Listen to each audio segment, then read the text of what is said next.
Hi everyone, it's me again, Clem from clemtravlog. This was a video thrown back to a week before the Great Ocean Road and Otway Classic. As you might know, Hugo, Gavin, Kevin and I attended this year's Great Ocean Road and Otway Classic and we entered the 60 kilometers category, as we were aiming to do the next level next year, which was 145 kilometers. So two of us wanted to beat our own record. I was challenging my best record which I did 2 years ago with the completion time of 2 hours and 42 minutes. And this year I aim to complete it in less than 2.5 hours. And for Hugo, he aimed to be number 1. Although this was not a racing event, but he wished to be the first one to reach the finishing line in the 60 kilometers category. For Kevin, this was the first time he entered a public cycling event and he was excited but nervous. So a few weeks before the event, Hugo came up with a solution by uploading his previous GXT file of the ride to Wahoo RGT so we can do a virtual ride of the event. So in this episode of vlog, I will show you our pre-event test ride. Unfortunately, Hugo was unable to join us on this ride.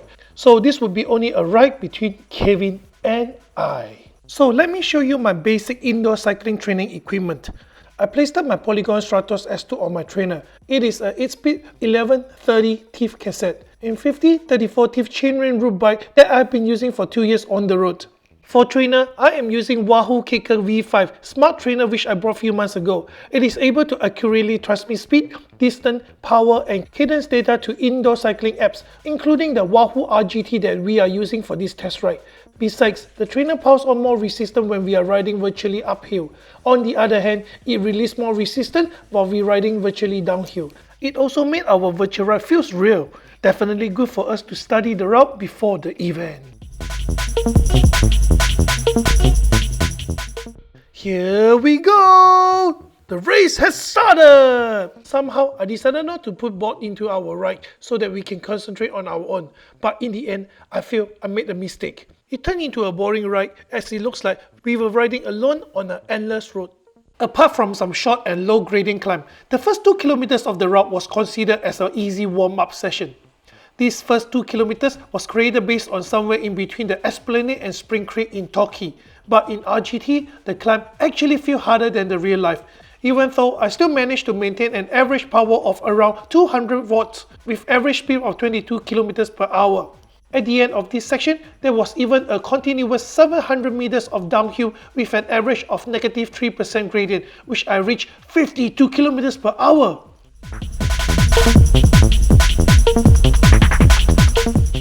But good times are always short. The downhill ended after 1.7 kilometers of our ride and we approached our first climb of the route. Basically, there were 3 high climbs in this 60 kilometers route and they were all located at the beginning. Once you conquer these 3 climbs, the rest will be easy. I know, for some riders, these 3 climbs are nothing for them. But for me, it was a different story. I was not that fit yet. Anyway, so the first climb. It was a roughly 1 kilometers climb with around 35 meters of elevation and average of 4.4% of gradient. But with this ride in RGT, most parts of the climb were over 5%. Some parts even went up to 13% of gradient. Hiya, so hard. The first climb ended not long after we passed the intersection of Great Ocean Road and Dumfries Road. This climb took me around 3 minutes and 2 seconds to conquer. Luckily after this climb, there was another downhill for us to recover and readjust our breath. But before I was able to fully readjust my breath, the second climb approached. It was just around 200 meters of downhill, lasted me less than 1 minute. Okay, the second climb. It was between the Stratmore Drive and roundabout of Great Ocean Road and Angeles Sea Road in Janjok. It was roughly 3.5 kilometers with 38 meters of elevation. The first half of the climb was harder with an average of 6% of gradient and the second half was around 3% of gradient. I struggled a lot during the previous 2 years of participating in the event, but I was very impressed with Kevin, as he was able to keep up with me by maintaining around just 50 meters of gap. Wow! Looks like his training effort on Zwift for the past few months definitely make him a stronger rider. Looks like it's going to be a tough ride for me during the event on the following week. But it seems like he was unable to maintain a strong power for a longer time. Came to this point, he has started to slow down and our gap was slowly expanding. Would this be a good strategy point for me to finish ahead him on the D-Day? Estimately after 9 minutes, I finally completed the second climb and reached the roundabout of the Great Ocean Road and Anglers Sea Road. By turning into Anglers Sea Road, a great downhill ride towards Spring Creek started. I remember this part of downhill in real life was fun as you are cruising fast with other cyclists.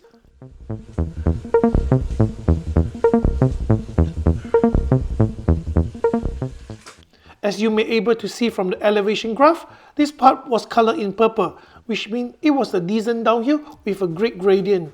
This downhill was around 1.5 kilometers, that decreasing around 50 meters of elevation and roughly minus 5% of gradient. My top speed even reached 60 kilometers per hour on this downhill. Wow! Anyway, with my experience of this route, I knew the downhill was coming and I took the advantage. I started to attack before the downhill start and I managed to extend the gap between Kevin up to 550 meters. I believe Kevin's inexperience of this route would be his disadvantage of this ride, which means it turns into my advantage. This third climb stretches around 1.3 kilometers with a gradient of roughly 4%, lead us to climb roughly 55 meters. But guess what? I was so shocked to see Kevin suddenly put up so much power. He was putting more than 300 watts to attack this climb. Oh my god! Looks like my first analysis of his ability was not accurate. I have to reanalyze again. Look, just 3.5 minutes into the climb, Kevin even managed to close up the gap into 60 meters. Wow! Lucky the event we are participating was not a race, or else I would be under great pressure. After around 26 minutes of riding, it was about 10 kilometers since we started. At this point, reflecting the real life, we were at the roundabout of Handy Main Road and Anglers Sea Road in Belbray. By turning left into Handy Main Road, the route was getting easier, as the gradient now will be flatter. And, of course, I started to take it easy. But Kevin's still catching up close behind me with just 160 meters of gap, and also with my target to complete this route in less than 2.5 hours, I realized there's no room to relax. I continued to pedal hard and make sure I was leading. I tried to keep my power not less than 180 watts and make sure my speed didn't drop below 32 kilometers per hour. As this was a virtual ride, I didn't need to pay any attention on the road condition.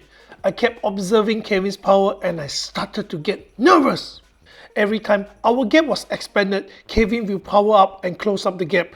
I was so impressed. Although we have been riding on quite a flat route up to this stage since the 3 hard climbs, I started to believe I was able to complete within my target, as I didn't need to worry about the rough terrain in the real life which is going to drag my speed. I even started to feel relaxed when I noticed my gap with Kevin was expanding. In my mind at the time, ego started to kick in. I wanted to expand the gap into 1 kilometers, so I started to attack more now.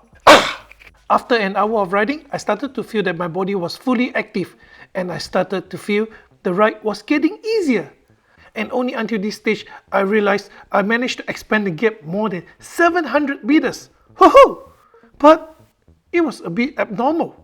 As on previous Swift ride, he beat me by 2 kilometers on the Watopia mountain route, which was 29.5 kilometers with elevation of 682 meters.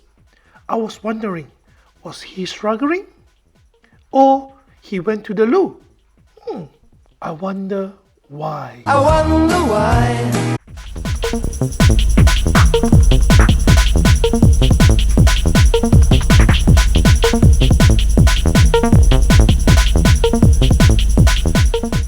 Oh yes! Finally expanded the gap to 1 kilometers. Woo! My confidence went all the way to the sky now, which apparently caused me for the following week event. Wanted to know why?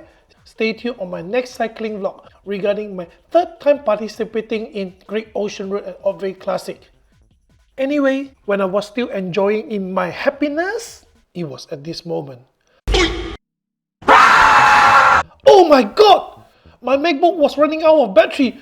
I couldn't afford to stop. I need to get my charger to charge my MacBook now. Run, run, run, run, run. 2,000 years later. Eventually, I ran to my study room and grabbed my cable and put my laptop on charge before it turns off. It was just 1 minute away from me. Kevin had reduced 150 meters of gap. That was quick. I couldn't imagine how much distance can produce if I'm away for 50 minutes. In cycling, many things could happen in 50 minutes.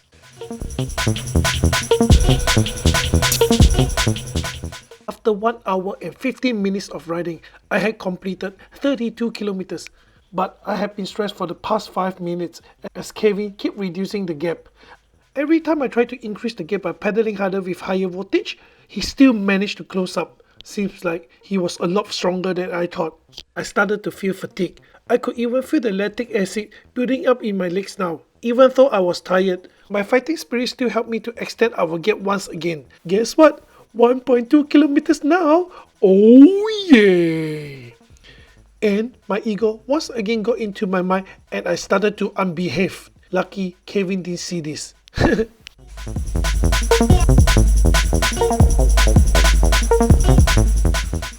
In my memories, once we reached Anglesey while riding on Forest Road, there wouldn't be any more major climbs.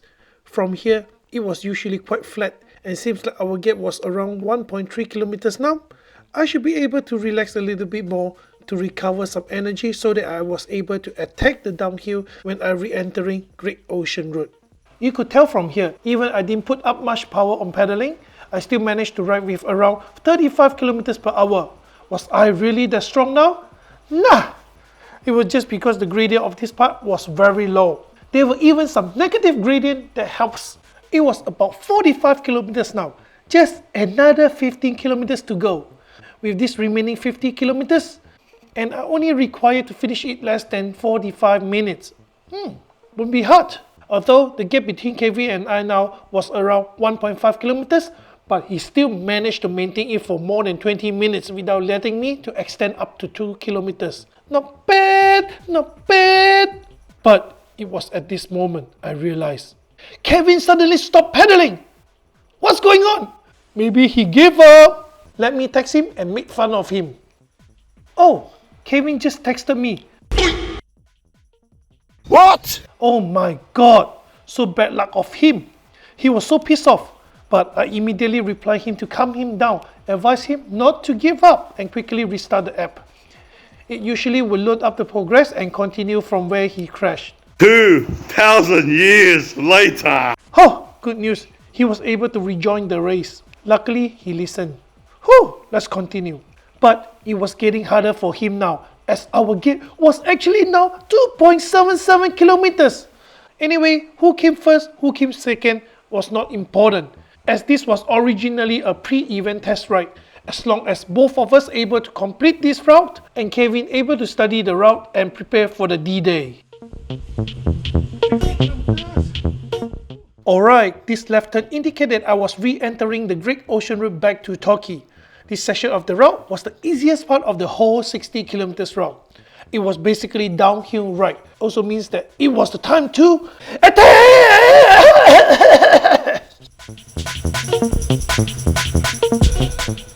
While I was enjoying attack the downhill and seeing the gap getting expanding again,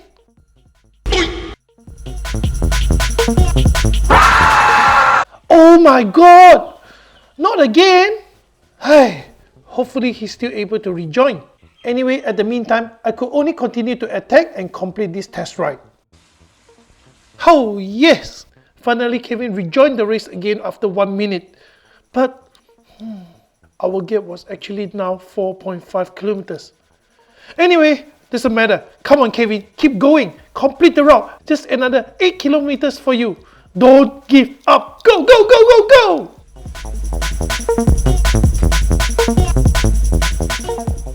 Came to this point, this was another great downhill near to the finishing line.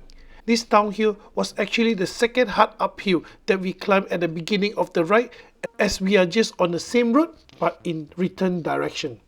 As you can see, this downhill, my top speed went all the way to 60 plus kilometers per hour. That was quick. I remember in real life, it was so fast that I actually scared of it.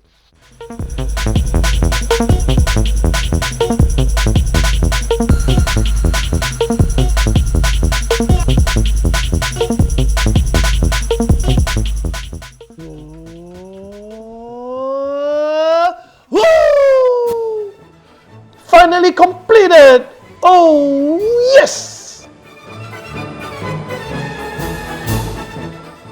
So tired. Oh my god. Even though I had completed first, but Kevin is still roughly 5 kilometers behind. I thought he might lost the motivation due to the crashes. So, to avoid him to give up, or he going to take it easy from now, I decided to give him some encouragement. Complete, complete, complete. But don't give up, keep going, keep going. Not long later, Kevin completed as well. He didn't give up. He still tried his best to smash it. Congratulations, brother. You did well. I'm so proud of you. Alright, let me have a look on my result. I completed it in 2 hours and 11 minutes. Oh yes! Oh yes! I even completed less than 2.5 hours, which was my target. I'm so happy and confident now. So how about Kevin? Let me have a look. 2 hours and 60 minutes? Wow, that's good. Only 5 minutes behind me. Wonderful. To be honest, I was so happy for him. From this test ride, I can see how much improvement that he had achieved. Thus, he had been worrying not be able to finish the event in 2 hours and 45 minutes. And now you see, he was just half an hour ahead his plan. Looks like he was definitely ready for the D-Day. So happy for him. So, were we going to produce a similar effort on the event? Or maybe we're going to be perform better than what we're doing from this test ride? Sounds good. So now we're going to see what's going to happen on the event. Want to know more how we did on the event? Stay tuned on my next cycling adventure regarding my third participating of Great Ocean Road and Otway Classic charity ride. Anyway, this is the end of this episode. Thank you for watching. I will see you on my next adventure. Anyway, thank you for watching. Don't forget to click the like, subscribe my channel, and share it to everyone. Leave a comment if you have any feedback for me.